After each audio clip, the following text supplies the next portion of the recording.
All right, guys. Well, welcome back to my personal journey through music. So, as we last chatted or explored, we were working on this Ibanez body, and so what became of this? Well, I got the neck, in compliance. It was really not leveled with the guitar at all. It was totally not sitting flush, and so we resolved that. But then the thing about it is, this neck is definitely not right for this body. So um, it doesn't fit in there in the right way, and because basically the neck was, we needed to get the neck level so that we could at least. But it was, so there's a shim in there for sure. And but what's crazy is this intonation here, as far back as it is, um, the guitar is extremely flat. I can't bring this any further back. There's no other way.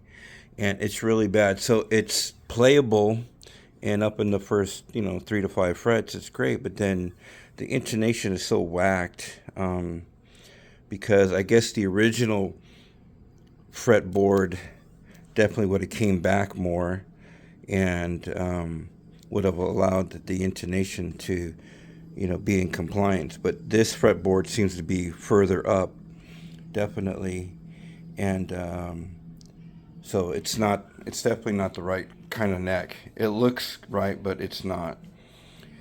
It fits in the body well, but again, this part is good, but I would think even a 22 fret Ibanez style guitar would probably be even better. In that way, maybe there would be more adjustment to this bridge. So, it fits in there nice. It's nice and flush. It's perfect. Everything here is great, but the neck is definitely the issue. So I told Jimmy, sorry, but I don't know what's up with that neck, but definitely not the right scale length. And you know, I'm not a woodworking luthier, so it's yeah, it is what it is. But getting to the Strat, there's been much success with that. I'm just finished hydrating the neck. I took care of the crack in the back. I filled that up, so this is nice and flush. And I don't think it's going to get worse. So let me lower that because so we don't get. You're gonna get banned. You're gonna get banned. You're gonna get a strike. So what it is this definitely a made in Mexico neck. It's a nice neck. Um, Definitely a good neck. The fret wear has been, I try to recrown it. I don't want to take a lot of material off these frets, so I try to recrown it as safely as possible. But you can see there, you know, so at least they're not going to catch the strings. But definitely, but for the price of doing a refret, you can just get a new neck from Fender, with medium jumbo frets. But this is the kind of neck that patinas really well. I did get rid of the gloss, so it's much smoother. Um, and so I like the neck. It's really, really nice. But unfortunately, there's a lot of wear on the fret, a lot of fret, but not. I think it's okay. I mean, I think we're gonna be okay there. But yeah, she's looking good, man. And the LSR roller nut, I think is going to be fine. These are some really tiny frets. My goodness, the more I think about it, 2002. But I think the play wear on this neck it's really, really nice. I like when they get that golden brown patina. Really, really sweet. Let's take a look at the body, and I'll have a couple words to say about that. So Jimmy was kindly inherited the EMG DG20 David Gilmour thing, and so, but we didn't have the stereo jack, and the stereo jack is basically it works as an on-off switch because there's a battery in there. This is a Fender style body, but it's not a genuine Fender body. I want to say it's probably poplar because it's a very soft wood. I mean, it's very, very soft, and I knew that right away when I took off the back plate because there was this indentation. Usually a body like that needs a guard, and it didn't have that, but I have one, so we'll put that in place. So when we're torquing down the neck, we're not going to be damaging the body here. So you can see here how much of an indentation. It's a very soft wood. I'm sure whoever took it off just had the back plate on there, which there's a reason for these, you know. There's a buffer between that and the plate, but so because the wood's too soft. Definitely an American Fender Strat bridge. Kindly someone left the black springs on there, and it lined up perfectly, you know. The only thing that I ran into as far as the jack is the directions that were given were not as thorough, and I had to watch a couple of videos because just the way I couldn't get the wires according to the instructions. Yeah, so I had to finally just, you know, flip flop, blah blah blah, and yeah, definitely got it. But this should be nice. So we're just about at the end of this, and you know, I try to cover up a lot of the scarring on this. This guitar is pretty beat up, but it's nice. It is heavy, but it's a softwood, so it's I don't know if basswood is softer than poplar. I tend to think that poplar is softer than basswood, but I'm not an expert on that. You know, I'll try to clean a little bit off this. It seems to be a little dirty here. But yeah, so, and then the saddles too, you know, the saddle screws are kind of nasty. I have some, but depending on the adjustment, I won't know now if I will use my low profile saddle screws, because that's nasty right there. So I don't know what's happened here. Of course, you know, when I put the neck on and set the radius and the action, these might get raised. So, but definitely an Fender American bridge and saddles. I can tell that right away. And I don't know in God's name what tools were being used in the past, because, you know, there's all these scarring right here. It's like a big screwdriver that just tore up, because this is a nice body, nice paint, but man, somebody just took it to town. But so I'm pretty much done. I'm just going to put on the neck, and we'll just see how it sounds. But yeah, I did shield the body. It looked really nice. I sent Jimmy some pictures. I shielded the whole cavity. The cavity looked pretty nasty, so I wanted something to at least protect the inside of this a little better.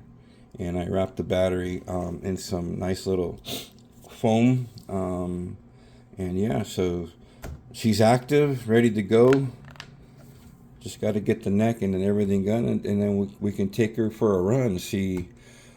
Hope to God that there's nothing foreseeable. I told Jimmy, Fenders are pretty forgivable as far as guitars, but that Ibanez with that made in China aftermarket neck just will not come into compliance. It is playable now. It sounds pretty good just playing your basic chords in the first 3 frets, but there's no way to intonate it. It just needs a different neck entirely.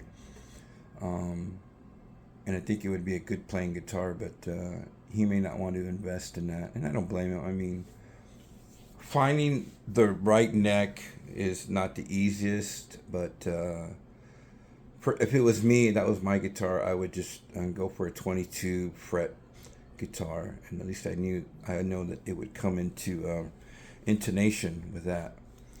24 frets isn't necessary, but you know, just making sure that it fits the pocket right. I think it's 52. The width is like 52 millimeters. Could be 55. Between 52 and 55 millimeters wide. So, but I have a way to measure the pocket, but this is a really soft wood. You know, I can feel it even in my hand here, but it's definitely not a Fender body. And then look at the scarring. So it's like, you know, if you want to drill some holes in the body, you can tell this is very soft wood. Maybe it will resonate well, but you know, it's funny what people will do. Unfortunately, there's a better approach if possible, but what are you going to do, right? All right, let's get the neck on, string it up, and then let's see where we're at, boys and girls. Okay, so she's back together all in one piece.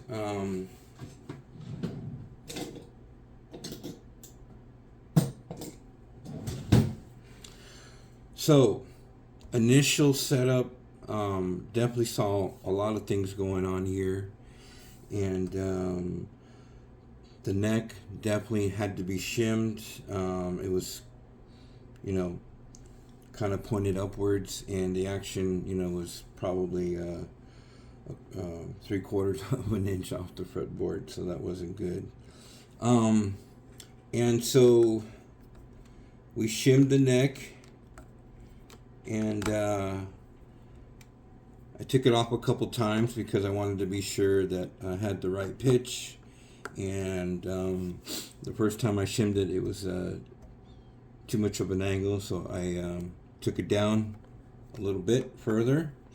And so I'm just looking at the pickup height. So I'm probably going to loosen this saddle on the bridge here, on the top E. This is this is an American bridge, so it's a better quality, but you know, this is a Mexican guitar, so you know, they're offset saddles. So I'm gonna probably either take the spring completely out, because I'm almost like all of this is being intonated pretty well, except for the top E. We're kind of really off, so I think I'm just going to take out the spring here. So, you know, there are some minor, you know, issues with, we want at least a little bit of a spring, some sort of resistance, but I'm probably just going to crank this all the way back, because we're close but not close enough. But she resonates really well, guys.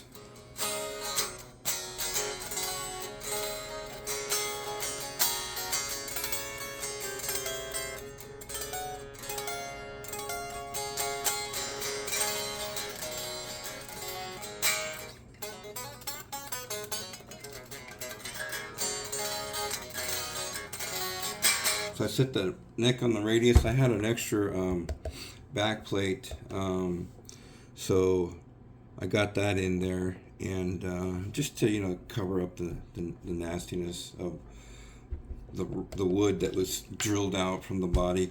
You know, sometimes people just unfortunately don't take the time to think a little bit what's the end result. But this body is really banged up, which is kind of cool. I mean, it's got its own thing, you know. None of that bothers me. The fret wear is significant, but it's still playable. That's a good thing. It's going to sound good. It's going to sound whatever here, the DG. I once had a set of the DGs. Wasn't too big of a fan, but I think the overall result is it's a playable guitar.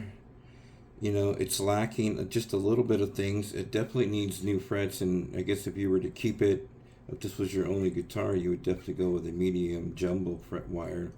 This is a very thin fret wire, and in 2002, I think it was like the Mexican necks that I prefer were from 2010 and up. They went with the real medium gauge frets. A lot of them are very thin. Most of my Mexican guitars do have the thin fret wire, but I have good fret wires on my Fenders. And nice bridge, everything's functioning. So let me, before we go over to the bedroom studio, let me just deal with this, and then we'll hook it up to the THU and just kind of see what kind of sounds These EMG, DGs, whatever. Let's just see what they're all about. All right, we'll be back in a minute.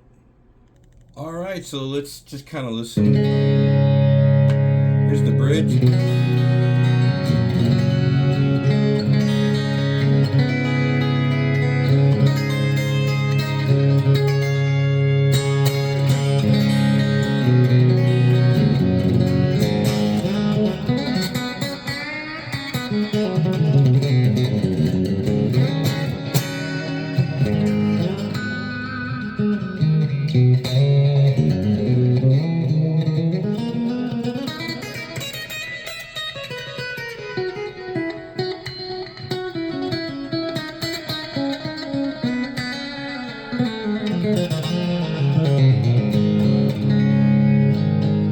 The action is really low. I mean, I probably could raise it a bit.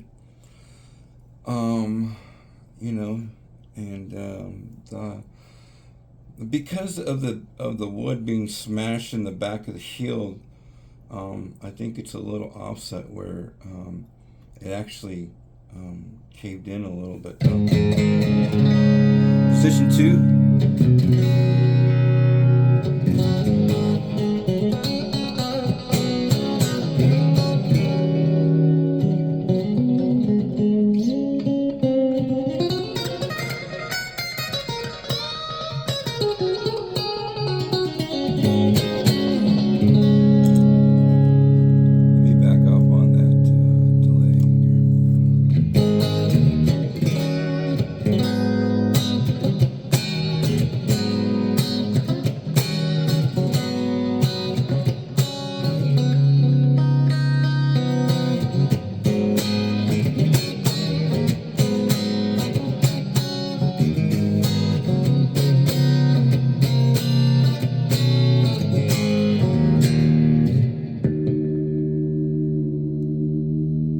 Brand new strings.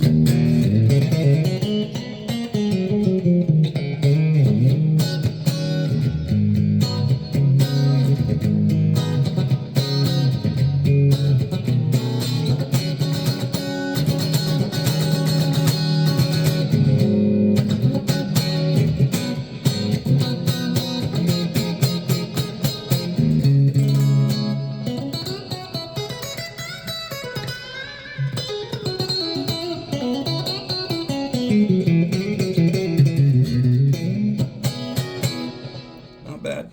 I like it. Sounds great.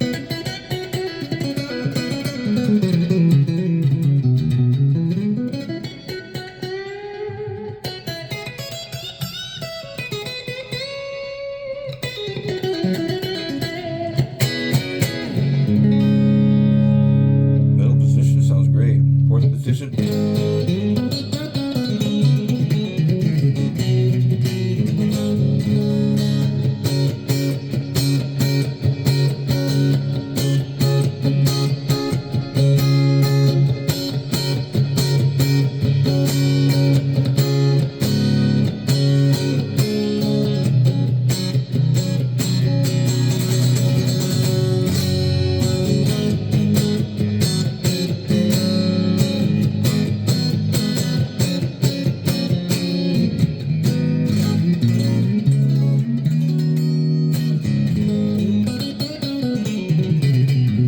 A couple of years of play. I mean, till these frets get so low, there ain't going to be nothing there.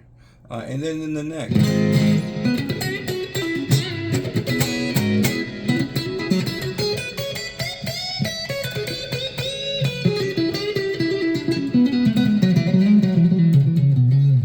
I could bring this neck pickup a little bit higher. We'll get a little bit more output out of that. Let's see what happens. Hold on. Yeah, so we gained a little bit more.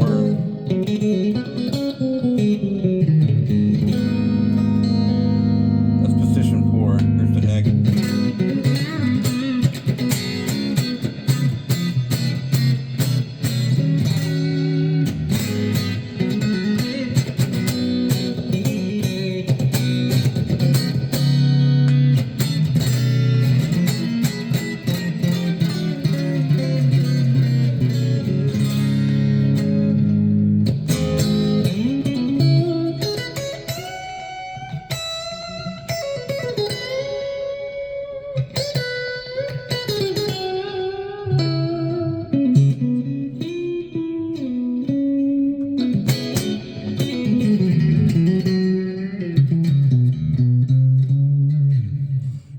that bass response. Let me probably drop that a little so it doesn't get too muddy.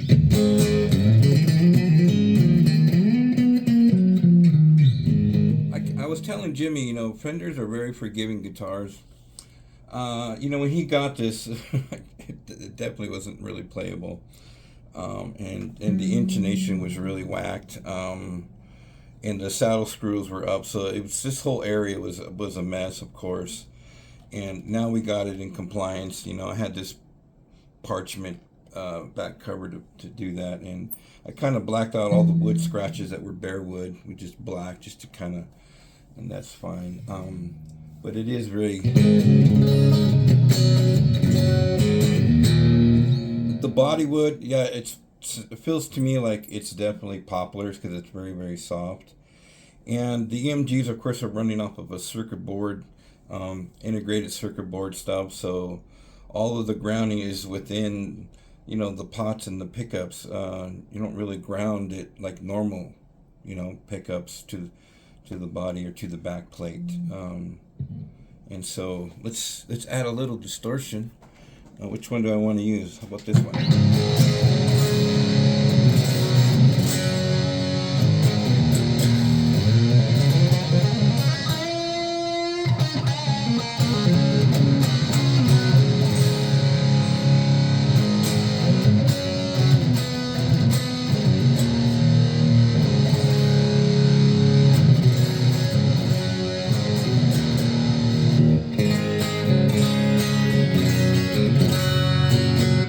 That's the Behringer. Let's do the metal tone up here.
Took down the volume.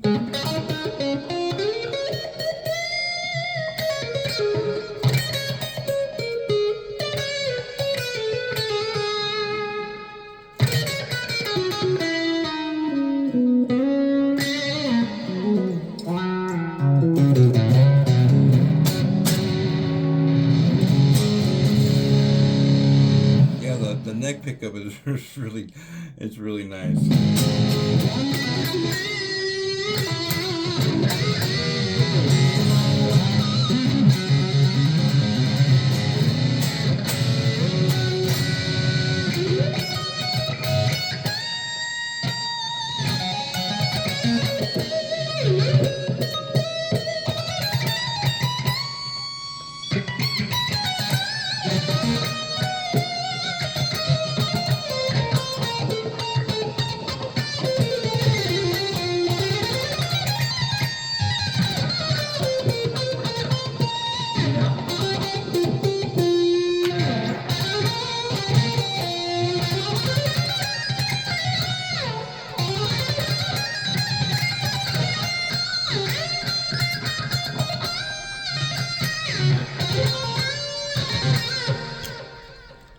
Let's see how much delay we can get stupid with.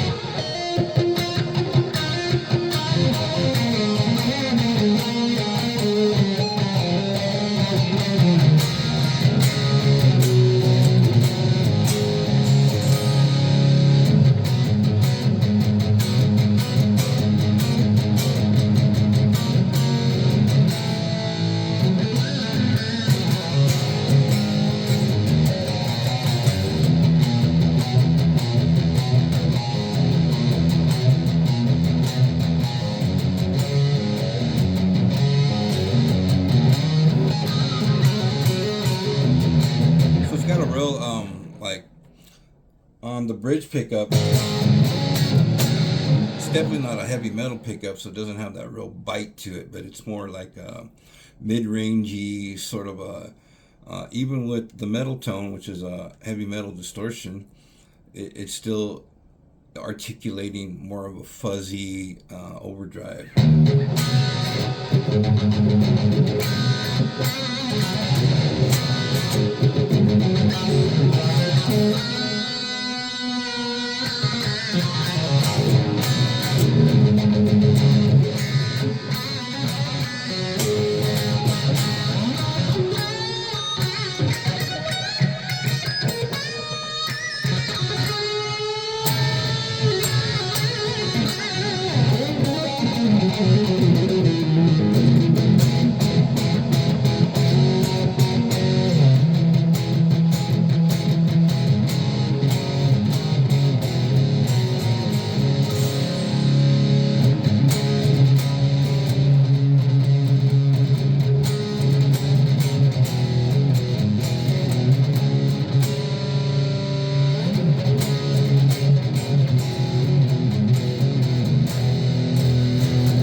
Pretty crazy, right? Considering this guitar was really in the dumps, just really, the other pickups were just some Chinese knockoff, definitely ceramic. They weren't even going to come close to what this is offering. So this definitely offers you, I think, better variety considering their EMGs. The jack thing, this thing is like, so the cavity for the jack plate isn't cut very good. It needed to be a little bit better cut. So, you know, the jack plate inside of the cavity makes it a little bit harder for to input the cable, but you need to have it because that's disengaging the battery. So that's why you use a stereo cable on that. So when you pull it out, the battery, it's not pulling any current. And but it's just too tight in there only because it's not a real strap body. It's close. It's got a good weight to it. It's very well balanced. Yeah,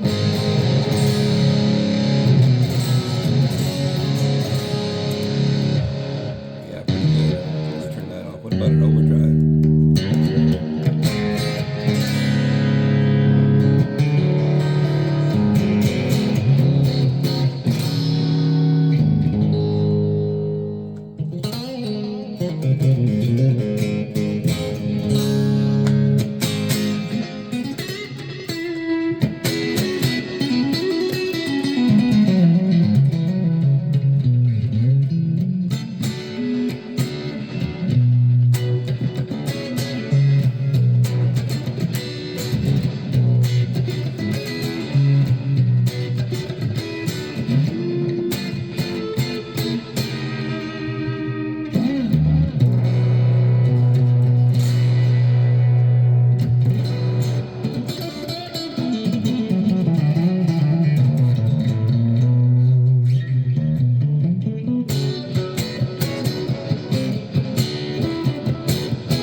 in reference to Overdrive 250.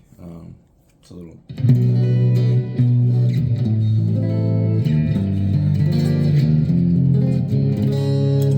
on the heavy metal distortion, it doesn't do that.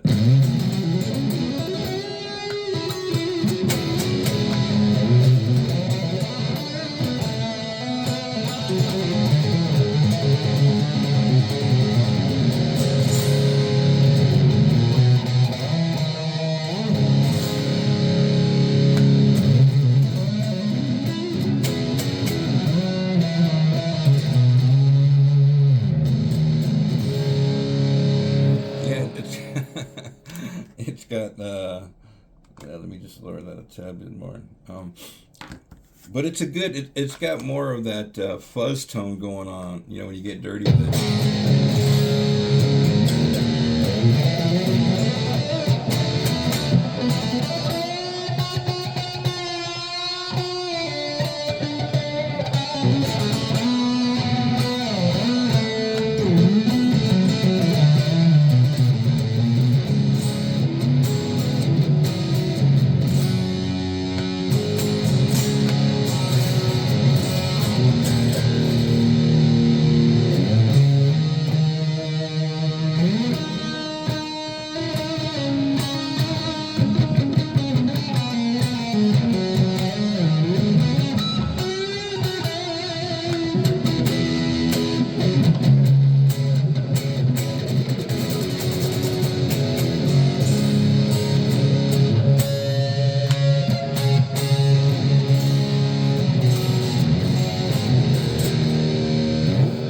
And you know, with all of that being done, you come back to it and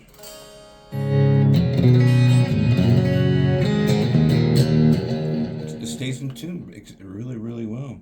Well, there you go, Jimmy. Thank you for letting me work on it. It's definitely a fun guitar. You know, it could be taken to another level, but you know, this is just doing some minor things, but necessary things. You know, correcting the neck angle, soldering this in. The cavity in here is very tight for this particular thing. If it had an open route cavity, it'd be nice. It'd be a lot easier to fit this loaded pick guard. So it's the wiring on the EMGs is a little wide right here, but there's still only a single coil cutout right here, so it's really bunched in there. So before this can lay nice and flat, you just have to really work with the pick guard on. You got to try to get those wires into that cavity, so this thing can lay flat. And but there's plenty of room for the battery in here. Just this narrow cavity, and it's not a humbucker cutout. It's 3 single coil cavity cut, which made it a little bit harder to get this loaded pick guard in there. But she's down, man, and it's a good guitar. It's definitely fun. It's got some good playability.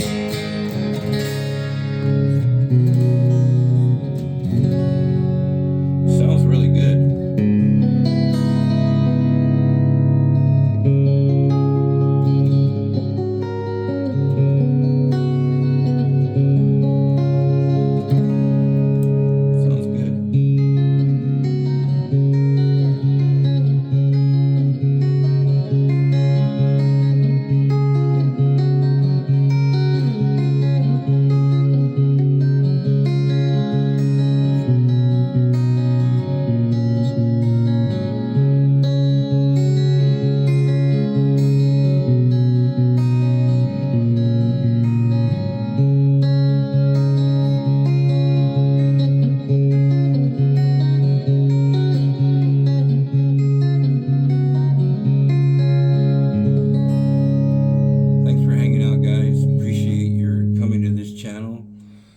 Visiting here.